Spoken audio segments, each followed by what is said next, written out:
ที่แท็กได้หมดที่อุณหภูมิสมิธน่ะอุณหภูมิของน้ำโคลอรีนเมเตอร์น่ะเอามาต้มเลยจำมันเสียไฟเลยว่างไฟอุ้ยคิดดำมาพอดคิดดำสุดโตมามันบดเลยบันทึกของเขาใช่ไหมเฮ้ย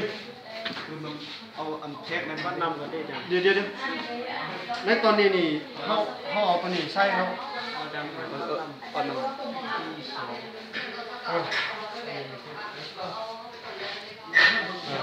เวลาแทกเจ้า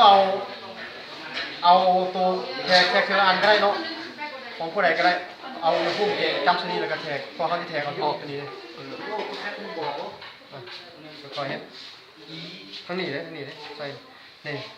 เวลาแทกเขาจำนี่เนาะเขาจำตัวนี้ชนิดเนาะหัวจะลงไปอันนี้มาได้ยังจุ่มลงไปก็ได้จุ่มลงไปก็ได้ตัวนี้จุ่มไปเวลาจักรทีเวลาเขาแทงแล้วเขาจะค่อยเอาตันไส้กำหนดเวลาเดี๋ยวเวลาเอาตัวนี้ลงไปแทงเขาอ่ะอย่างนี้เลยอ่ะเพชรจัดการเลย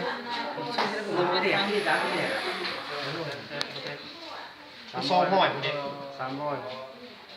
ทั่วแท็กนำเลยทั่วเป็นองค์พุ่มของอันนี้เราจะนั่นแหละเดี๋ยวจะจำใช้บอลนั่นน่ะนั่นเด้อ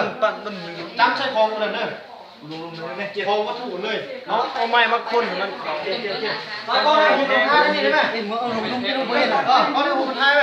ยันขั้นตอนมันเอาไม้มาคนโอ้ใส่เลยมันนี่ใส่มันทันน้ำมันเลี้ยงเราใส่รถจำใช่ไหมเด็กสังเกตว่าอุณหภูมิมันได้สังเกตอุณหภูมิมันกะว่าได้แล้วก็ออกเลยแล้วก็เยี่ยมเอาตัวนี้ไปโม่เลยเนาะนั่นแหละขึ้นแล้วมันจุ่มใส่ตัวนี้เลยตัวดำคือหันอะไรเชี่ยหน่อยเอา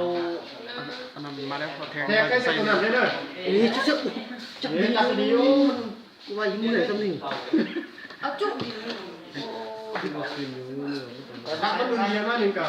ให้ไปนี่อยู่ลุ่มเป็น90องศาพอแล้วเอา90ก่อนนะ90เดียวถ้า90นี่น้องเอาตัวนี้เอาตัวนี้แล้วเอาใส่ตรงนี้เลยเด้ออันพึดเล็กนะลงนี่มาแล้วใส่จอกใส่นี่แล้วก็เยอะใส่แท็กได้แล้วมันทึกขาเลยหัวใส่ใส่ไปพี่คนหน่อยคนก็ได้คนเอาอันพวกนี้พวกนี้จ้ะมาเอาใส่มาที่น่ะจานนี้พวกนี้จานน่ะจนแล้ว90วันนี้เอาตัวนั้นมาเกียมมันก็เซฟนี่ห้อง